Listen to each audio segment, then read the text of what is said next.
Welcome back to the 94 podcast. My name is Kosi. Welcome back to a brand new video. A Manchester United in a big crisis. I have a Manchester United fan in the studio. We're going to be talking about the problems at Manchester United. Is Erik ten Hag the problem? The Glazers, are they staying put? Are they selling?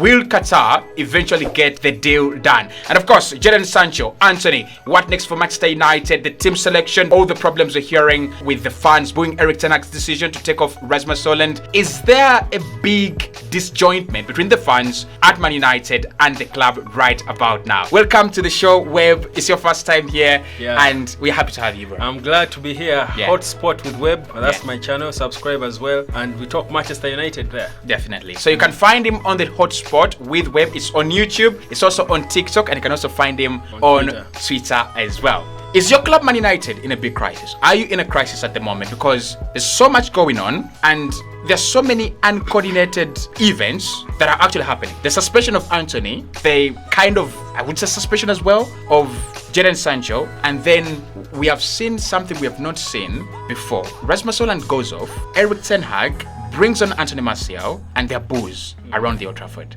I was also booing from where I was watching. You're also booing from my room. The crisis. I think Manchester United has been in a crisis even when Sir Alex Ferguson was still there. It was just that Sir Alex Ferguson was that big that he managed it, he contained it, he covered the crisis. He's in charge, he was in control. But when he left, and it took us time as the fans and the other onlookers to see it, but the struggles that we saw with the managers that came after that could only point to one thing: this club actually has been in a big crisis. So right now we speak about where we are, and I don't think it's a crisis. I think this is actually expected. If a manager is going to come and change things around, certain things are supposed to happen. Now I don't want first to talk about the Glazers, because that's why I was saying we've been in a crisis ever since because for as long as the Glazers have been in charge, there's a crisis. Been a crisis.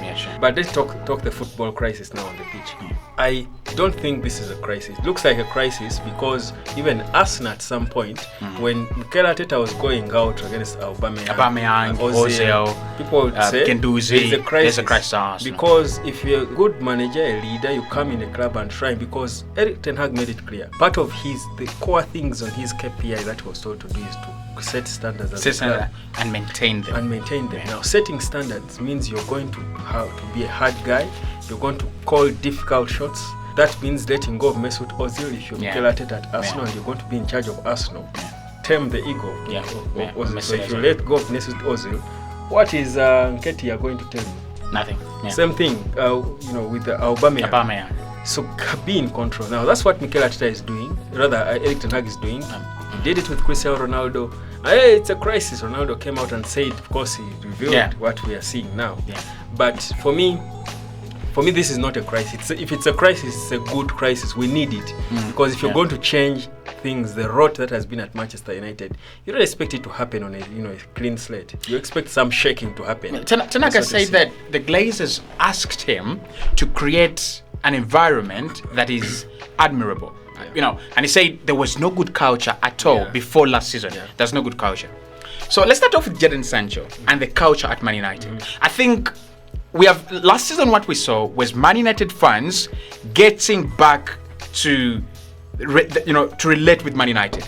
The relationship was coming back. You could see a Man United that is really supported by the fans. You could see happy fans watching Man United with a smile. Jadon Sancho, similar issues at Dortmund. Missed training a couple of times, has arrived in training a couple of times, and he has discipline issues in general as a player. So Erik ten Hag says to the media he wasn't selected because he was actually not meeting the standards expected as a Manchester United employee or as a Manchester United player. And the player goes to Twitter, pins a tweet that says, I meet the standards. I feel I meet the standards, and therefore the manager is scapegoating me, and I won't allow the manager to scapegoat me. Who is right, who's wrong? Let's start there. Who's right, who's wrong? Who has overstepped the boundaries? First of all, the manager did his job. The job of the manager, that's why they work with these players every day in training. If you're not good enough, I don't select you. Who defines good enough? Is it the player or the manager? It's the manager. So what's the question? Who is wrong? Of course, the player is wrong. If Erik ten Hag had said Jadon Sancho did not report to training yesterday, or he came late, that there could be there is a right or wrong there, because it's either you came late or you didn't. Or you did come late. But if the manager, in his view, is saying, I did not select this player because he did not impress me in training. He could have made the best runs that day. But the manager has the right to say, from what I want, I was not impressed by this. Now, that should be for any player who is in their right mind. That should be motivation for you to go and perform better. Yeah, sure. That should be motivation. I'll give you an example of a story that even I watched today by Patrice Evra, talking about how Sir Alex Ferguson, they were having a good game against Spurs, and Evra in the first half was playing PlayStation football. He was so good, and everyone was praising. Even on the pitch, they were walking to the turn, and everyone was saying, Evra, you're having such a good game. They went to the dressing room. Sir Alex Ferguson came to him, and he just gave him a proper scolding. Yeah. What are you doing? And everyone was saying, but this is our best player. Yeah, this is our best player at the moment, yeah. But he was doing it later, he was doing it to sign him, because Evra was pissed, and after the game, I think we won 4-something. Next day, he went to his office and asking him, but sir, no, I had to push you to do better, not to be complacent, because you had a good first half. You understand? Game, yeah. So, if that had happened to Jadon Sancho and Erik ten Hag had given him that after having a decent first half, what would he do? Would he just quit now, never play for him? I mean, up again. Yeah, sure. The coach has, first of all, that's part of man management. Yeah, sure. You know how it's to. part of the roles as the manager. That boy should have taken that as motivation, saying maybe the coach expects more from me, but he's earning 350,000 quid a week. That's a lot. That's a lot of money. That's a lot of money. The expectations from him cannot be the expectations we have of Scott McTominay or Hannibal Gabriel. Yeah, you understand? True. Actually, that's a very interesting point. So I think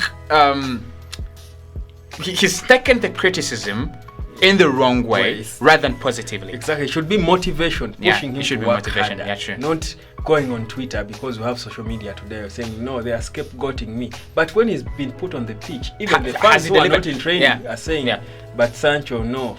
That's the question I wanted to ask, because there's a lot going on here. There is the debate about egos, which is actually ongoing. But there is also the fact that Jadon Sancho as a player has not impressed at all under the manager that brought him in Ole Gunnar Solskjaer, and also under the new manager. So do you think this is just an ego problem with Jadon Sancho? Do you think he feels, I have a right to play for Man United, I have a right to start, and therefore if I don't play, I'll just complain and walk away? I hate to stereotype. Sancho is 23. Yeah. I will stereotype by saying kids of today. You know what I mean? Yeah. That's what Cristiano Ronaldo was saying. Kids of today expect things on a silver platter. You're earning 350,000 quid for doing nothing, and no one can tell you about it. For me, that's how I look at Sancho. It's just this. And you see, his attitude has been complained about. No one has ever complained about his talent. Everyone agreed. When there were kids with the Sakas, Sancho was Sancho, Saka, Foden. He was better than all of them. He was better than all of them. He was a better talent than all of them. And actually chose a very good career path to go to Dortmund, where he was unbelievable. Exactly. So he was better in terms, and he knew it. They also knew it. But look at where Saka is now. Even Foden.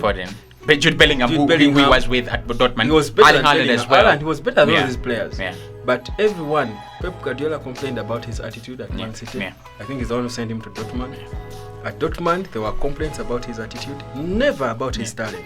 His attitude. Now the same thing is happening at Man U. Come on, when 10 people say you're mad, you need to start thinking about it and saying, I could be mad. I could be mad, yeah. I think, personally, with the Jadon Sancho issue, I don't think as manager, because I love Erik ten Hag. He's a complete disciplinarian as a manager. And I'll ask you about whether he's too harsh or anything like that. But I think with Jadon Sancho, if a manager says something in the media and you're unhappy with it, I think he's gone with a wrong approach.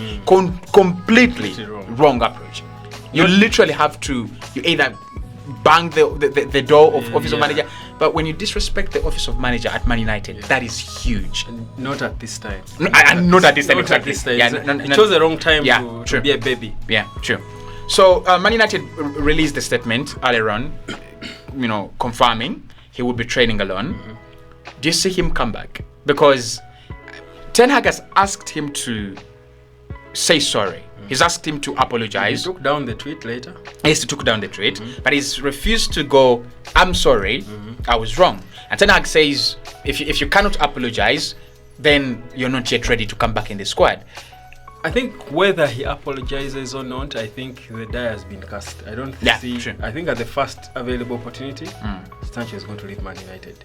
In any case, he's not a Marcus Rashford. Yeah, true. You know, I mean, even during the transfer window, we are saying, could Sancho go to Saudi Arabia? If they give us like a 50 million, we can let go of him. You know? I don't know how interested Spurs were, but they were interested. So there's always been that benefit because he's still a young player and he has proven he's so good and all. There is always hope that he can come back. But you see now, when you become indisciplined, all that is forgotten about because people start judging you. Because he joined in 2021, I think. I think 2021. 21. What has it done? There are people who have been, trying to sell the theory that he has not been given enough opportunities because of Antony, and Ten Hag wants his Antony. Would you say that? Yeah, I mean, when he has been there, what has it done? Yeah. So, for me, his days, he will be out of United. Yeah. That's Ten Hag. So, Ten Hag is a disciplinarian, and I've listened to a few Man United fans. They're frustrated at the moment, so you understand. And they're saying Erik Ten Hag is the problem. He comes in, he throws out Cristiano Ronaldo. He comes in, and now Jadon Sancho is struggling, and then he keeps on playing an Antony that they are less inspired with. Do you think Erik Ten Hag's approach at Man United is alien? Alien to the fans, alien to the people, to the stakeholders of the club, and do you feel he will eventually leave? He could eventually But quit. whatever Ten Hag is doing, people forget. These are the things Alex Ferguson used to do. Yeah, absolutely. The most Absolutely. Yeah, absolutely. Even worse, am I right? Yeah, no. Sir Alex Ferguson, you saw how he dealt with David Beckham. Yeah. David Beckham could have played for Man U all his life. You saw how Sir Alex Ferguson dealt with players like Yap Stam. Yeah. He was the best centre back probably in the world at the time. So you can't be bigger than the club. You can't. That's what you've got to know. The issue is that footballers, the managers we've had in the past after Sir Alex Ferguson lacked the character. Yeah, and it's so important. I've been talking about this for the longest time on my shows. That the one thing David Moyes lacked, the one thing all the managers after Sir Alex Ferguson lacked was the character to manage a club like Manchester United, because you're managing young players who are earning a lot of money, huge egos, yet there is a lot of expectations. Yeah, and you're also dealing with the best players probably in the world. Exactly. Yeah. You've got to be a manager of character. Now, if you don't assert yourself the way Mikel Arteta did at Arsenal, Pep Guardiola has done all through his career. Jurgen Klopp has done it a little. But think about the Ole Gunnar Solskjaer. He was just selling ice cream. He was like an ice cream seller. So, for me, there is nothing wrong Ten Hag. Even him letting go of Cristiano Ronaldo. By the time Ten Hag, we may not even know the details of whatever was going on. But by the time Ten Hag, he knows Ronaldo perhaps is the greatest legend United has had. But you deal with him and let go of him the way he did. He was the best player for Man U the previous season. He was selling shirts and all, but he was also able to convince the hierarchy that we are losing this player.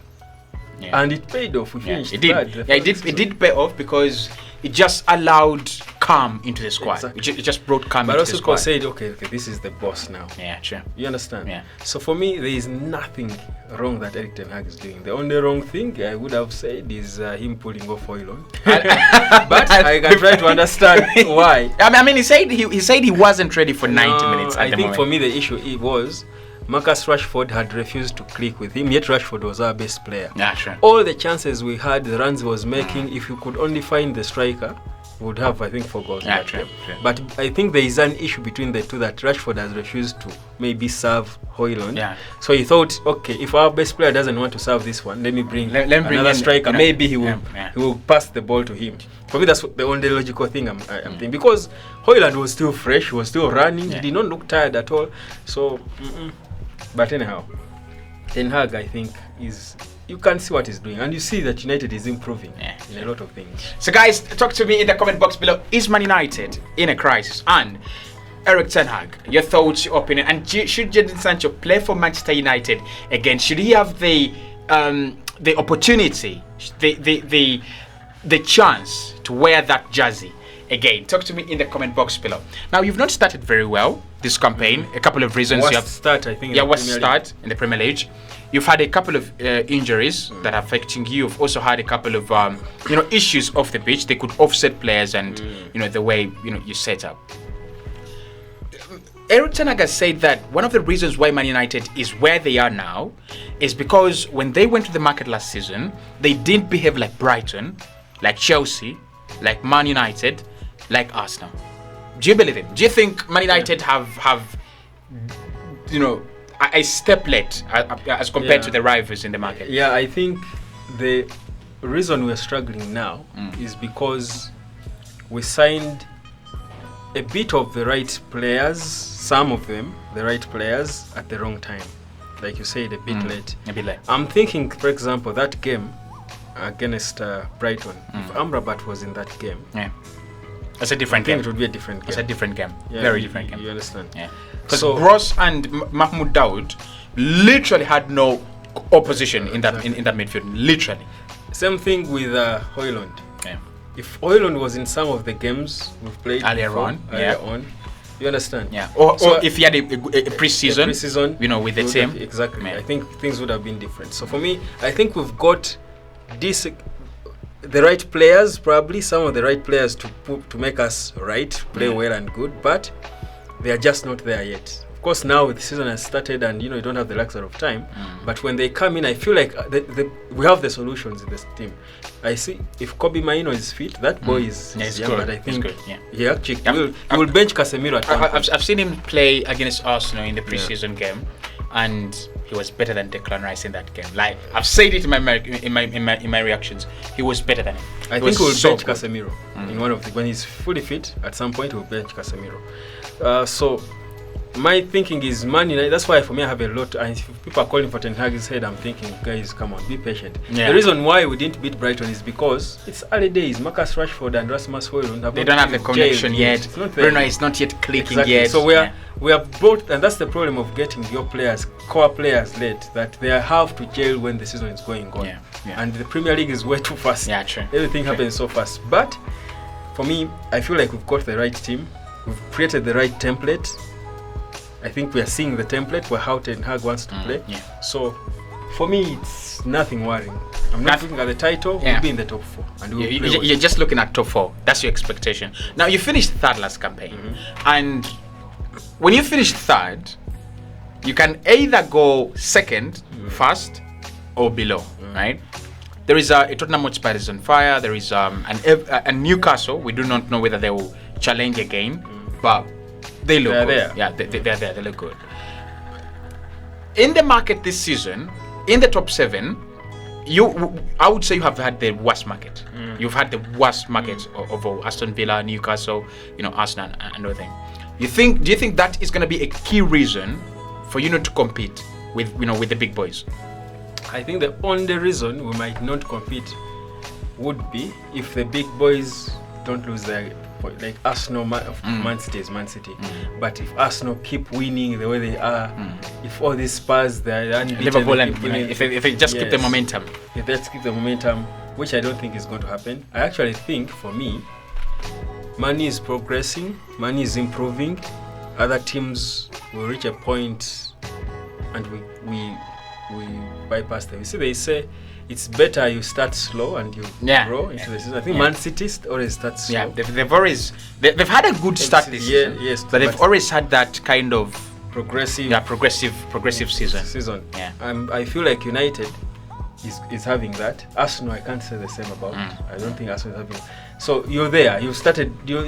What we see now is, I don't expect a lot of improvement in Arsenal. Sure. We've seen nearly almost, perhaps close to the best they will give.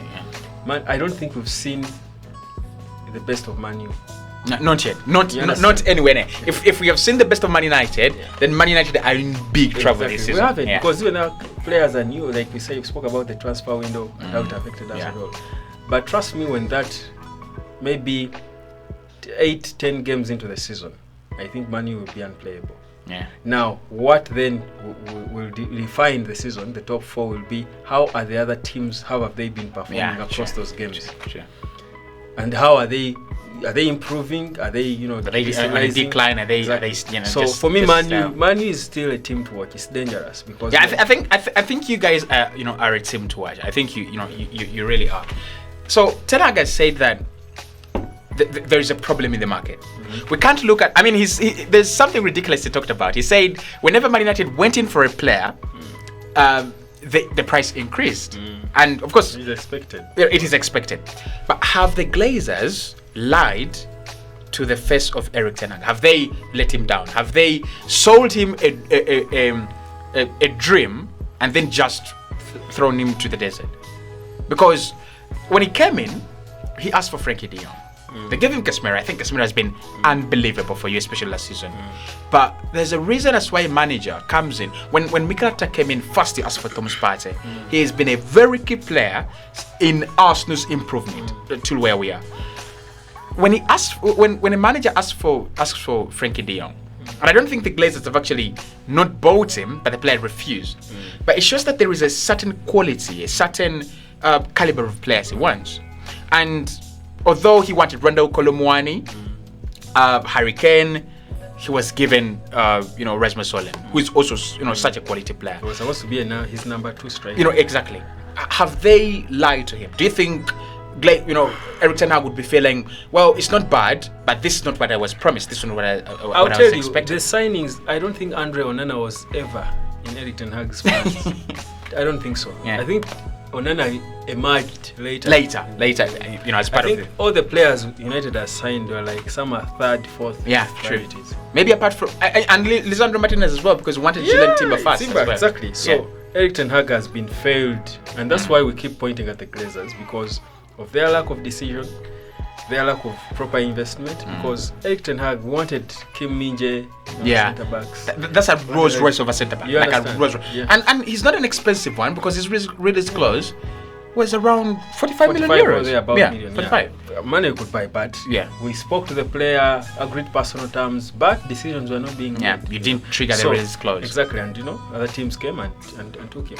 So how they have let him down, first of all, I think all the players United has signed have gone down to the relationship Erik ten Hag has had with his players. If all the players ten Hag has signed are down to him as an individual. Yeah, as an individual. He picked up the phone and called Andre Onana, told him to be patient. Obviously, all clubs wanted Onana. Yeah. But we can't. The conversation he probably had with him, same with Sofiane Amrabat. Turning down and I'm so surprised that Amrabat, because Barcelona playing with Oriol Romeu right now. But it should be Amrabat in the position. But he waited for Man United, even against hope. We see how we sneaked him in at the end of the window. There was no money. I think he had failed. Rasmus Holm turned down PSG. Yes, because of the conversation and him being a United fan, maybe added a thing in Denmark to play for United. That would be a dream. So Ten Hag has been let down, and every good thing we are seeing at the club now goes down to him. Yeah, true. I feel like they abandoned the problem to him. Did not give him much of the tools, but he said, how can I work within the means? There's a point in the window in the summer where I felt this guy is actually frustrated. Yeah, true. Because every time reports started emerging that he could actually throw away the job and leave. So I think obviously we've got the right manager for Man United, but he's being let down by the boss. So the one problem for United to solve now is the takeover. I mean, are you convinced that it will happen? Because I think Kave Soleko for Sky is very close to it. And he has said that the latest development is the Glazers want 10 billion. They asked for 6 initially. Qatar, Sheikh Jassim offered 5 and 1 for investment into the club. They refused. They turned it down. Now they're asking for 10, and there's a huge likelihood they could stay. I mean, it could be PR just to keep the story ongoing. It could be because I think Sky are reporting that the Glazers are trying to make sure that they make more money. They get more money. For them, it's all about money. Yeah. Do you think they will stay? Do you think they'll eventually, after all this fiasco, they will stay? I'll tell you, there is only one way for the Glazers. The question is when. It's a matter of time. Yeah. I think they are just looking for for the best way to exit, but they're not looking to cling themselves, and because they know there is staying for the Glazers is not an option. Yeah, sure. The only thing is, when will they leave? For me, that's the only thing. But of course, if someone has been in charge of, has owned this club for how many decades, for so many years, their departure will obviously is not going to. Yeah, it's gonna take time. Unless there was, and it's a billion. It's $1 billion product. It's $1 billion. See, we as the fans are impatient, but actually, for me, in my heart, I'm convinced the Glazers already accepted to sell Sheikh Jassim, and it's a matter of time. It's the processes going on, and maybe a few things trying to. But for me, I'm extremely convinced that this club was sold. They agreed. They know. Because this is not a certain small Millwall. It's Man United, the biggest club in the world. It's going to take time. If they don't want you, you're not going to. Football today is that big. Fans are that powerful. Football today. You're not. The Glazers, however rich they are, they cannot force themselves on Man United. It's not some village club that they will leave eventually. The question is when will they leave? They go. I don't see them there by next season. Personally, I don't think they will be there. I can't put a timeline to when they will leave, but I think by next season United will have new owners. Yeah, I'm not going to ask you how important it is for them to leave, because it's everything. I think it's everything. It means everything. Do you see Man United become? I don't want to say PSG. I would say Man City, because PSG have that kind of failed part on them. So do you see yourselves become as dominant as Man City if ever Sheikh Jassim takes you over? Sheikh Jassim comes in. Yeah. I mean, there are restrictions on how we spend the money well. I don't think we would be as dominant as Man City, because Man City is still there. Yeah. Man City's dominance for me is not just about the owners. I think it is mostly about Pep. Yeah, Pep Guardiola and the recruitment as well. Yeah. For me, it's just clearly Pep Guardiola. So, do I think Ten Hag, even if we give him Sheikh Jassim, would give us the kind of dominance? No, I think we would snatch a trophy from Man City. They come take to 2-0, we come back. It would be a battle. I think it would be a healthier, more competitive battle. But for as long as Man City have Pep and the backing of their whole ownership, man, that team will go places. I feel like they can break records for good, forever. So I don't see ourselves really going back to that dominance we had, and not even any team. I think we can try. We'll try to get to the level of Man City and keep oscillating between those levels. So, guys, talk to us in the comment box below. Do you think Man United will improve this season? Will the Glazers live, in your opinion? And how important is it for Manchester United to kick out the Glazers? Are they the biggest problem? And is Erik ten Hag's job safe? I think that's a very big question this season. 1,000,000%. 1,000,000% sure that his job is safe. Just a small thing. Anthony. No one could take over Man U now. The only person who can manage Man United now is Erik ten Hag. I mean, you found the right manager. I think Spurs are really regretting. They might not be regretting right now because they have Ange, but they will be thinking, if you had brought in a manager like him, he would build for us at a low cost, which is actually their model, and for longevity. He would be there for a long time. So let's talk about Anthony just for a moment. Anthony, I don't want to get into the case and whatever has happened, but the template that has been drawn at Man United, they are clearly against whatever is going on. And I think it comes at a bad time for Anthony, because Mason Greenwood has been kicked out of the system, despite the fact that he's wanted by so many. Exactly. And also despite the fact that the law have said he's okay. He's innocent. Do you see Anthony come back to the squad? Do you see him play for Man United ever again? The sad bit about Anthony's situation is, first of all, it's happening back home. In Brazil, he's not British. It's happening in Brazil. And knowing how Man U guys are hypocrites based on what they did with Mason Greenwood, because you can't say the law is saying this player is innocent, you also say he's innocent, but he can't play for you. We will understand, maybe because certain fans didn't like him, they said, okay, let him first come back to the game away from here and all. Or maybe they loaned him for entirely footballing reasons. And of course, my final verdict will come after his loan spell is done. Is he away because they don't want him to be attached to the club anymore, or is it because they're actually trying to get him match fit again? That for me would matter. But for Anthony, he's not a fan's darling.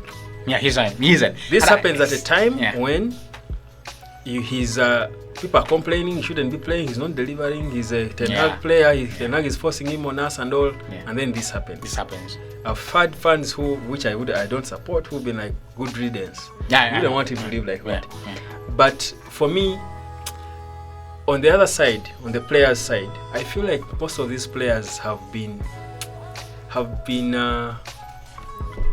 not got enough help. They have been targeted a lot. I've said that before. I've actually targeted. I feel that way as well. Who protects them? No one. Love the fact that Anthony, I think in Brazil is different. In the UK, Mason Greenwood did not have any interview. No. But you see, you're there.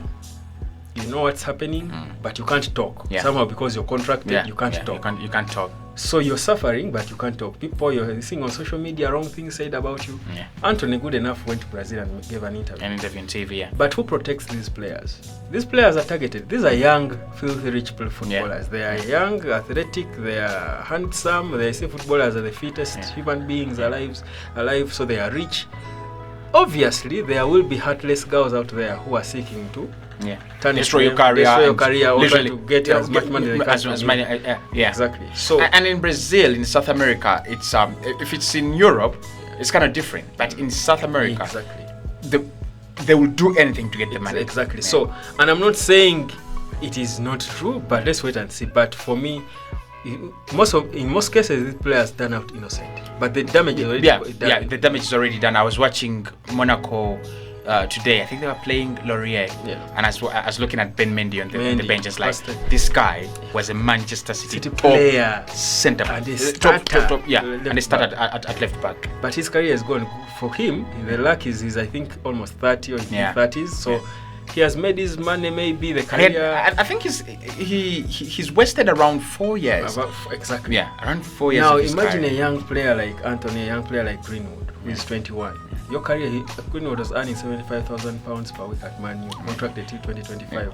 And the sky was the limit. The sky was the limit for Greenwood. Greenwood is the most talented player we have at Man United. More talented than Bruno Fernandes, if you ask me.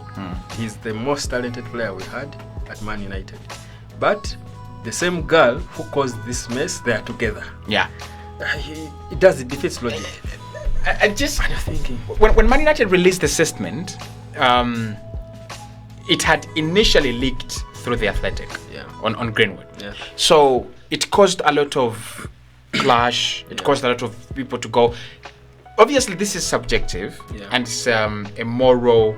It's a moral debate, right? Many people think because you have been accused, and this is where we are. We are in a world where the judges are everywhere.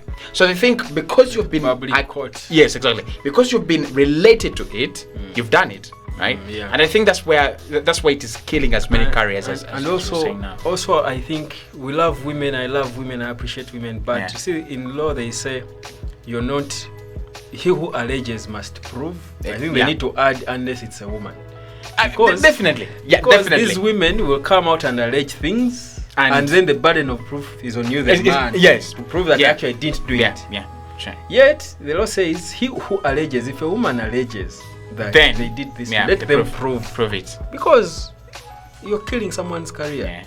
So, for Anthony, he may not really come back to not because whether he's guilty or not, maybe they will bring him back to just show and have to show that this is my player, but even in terms of the football, he wasn't performing. So this is a smooth exit to only God knows where. Let's wait and see what the court will decide, but I don't see Anthony coming back. It's a difficult one. It's a difficult one. I mean, morally, it's the swing is already decided. And I think it comes at a time when Greenwood has been discarded. If Man United had gone, well, Mason Greenwood, we stand with the boy. We have an obligation to him as a player, as a young boy, and therefore we'll give him a second chance. He's an academy boy. An academy boy, right?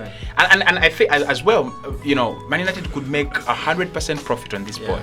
like in the future if they decided. But if they decided to discard him for now, and which might not actually come back, it's difficult. But financially, do you think Man United would go, well, we spent 80 million on this guy, we're not just letting him go like Greenwood?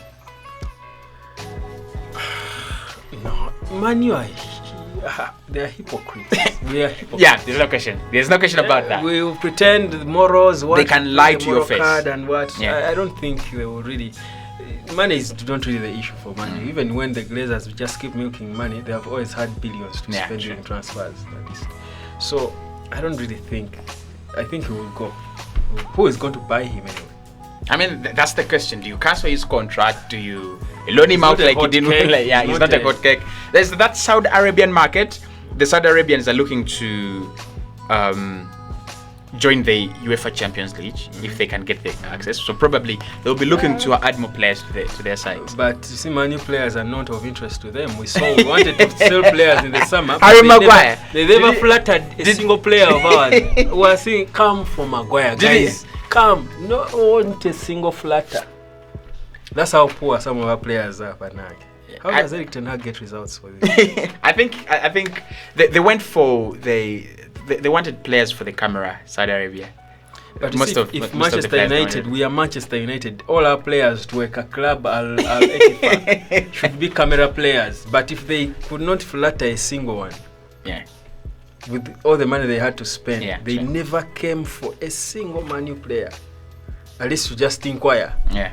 Shows you our players are not even. They are no one wants. Yeah, true. See, where we had Scott McTominay on sale, Harry Maguire, we had Fred, we had who? Where did they go? Some are stuck with us. Others have gone to funny teams. Fred should be in Saudi. If he's in Turkey, I think you got some good money for him, Fred. Yeah, but you see, because the Turkish got more from Saudi Arabia. Yeah, obviously. But even for himself, if a club in Saudi didn't come for him to give him crazy money. I'm actually, with his work rate, I'm actually surprised that Man United let him go. I thought he would. I thought, that kind of player like Jisung Park, Fletcher, the Fletcher style. That guy that just works his so. Yeah, like, I think we all liked him as Man U, but we can't cry about him really leaving. I think he made way. If Amrabat came in, he made way for. Because remember, we were in a sell to buy situation at some point, so we needed. He's the closest we could get some money from to get Amrabat. And he turned down 20 million in Harry Maguire. 30 actually. 30 in Harry Maguire. I was surprised. Did they come with 60 for Harry Maguire and McTominay? They had 30, yeah, 60. 60, and he turned it down. And then I think later we had talks, and then get to the player. We get to the player, and he says, "No, I'm not leaving." But Maguire says they didn't want to give him the money he was earning at United. And of course, if we were him, because Maguire's contract, I think, was. And see, this is the crisis you can talk about. How do we sign our contracts? I think when you go back to the Champions League, he was earning 180k. Yeah. Go back to the Champions League, he'll be earning over 200k per week. So he's saying, boss, you don't just let go of me like that. Sure. You don't. He's 31, I think, 31. And for centre backs, they have the longevity. Exactly. He will sit on the bench and earn his money. Playing for his contract out. Captain. So he will pretend like he's trying to fight and come back, regain his place, but he's okay. He's earning his money. Sure. So for me, Maguire, I would do the same if I were him. Step put, get your money, run your contract down. Clearly, he's not faced by the abusers and what. The mother was actually concerned, but I think Maguire is really. Even himself, he said it. Criticism in an interview, criticism may have got a lot of criticism. It's part of the game. The guy doesn't care. So forget about Maguire. Let us just hope he plays well. But the thing is, for me, I like his attitude. At least we saw him try to go and get Carvalho, to train with Carvalho. You see he's putting in the work to try and do better. They stripped him, they humiliated him. What humiliation is worse than sweeping you off the captaincy? But his post was, normal. He said, okay, I was disappointed, but, and that's all that was said about it. Sure. He's still there playing. When they bring him on, he will warm up and confidently come. I love his attitude for me. Yeah, the mother said that he works his socks off for both country and club. Exactly. And the fact that he has given us, I think he gave us a record of the most clean sheets at some point when he was at United, when he was captain. When he went away, we started conceding goals. So meaning, his problem, something must have happened, and we will get to know it when he retires probably, and he has an interview. I'm sure he will tell us.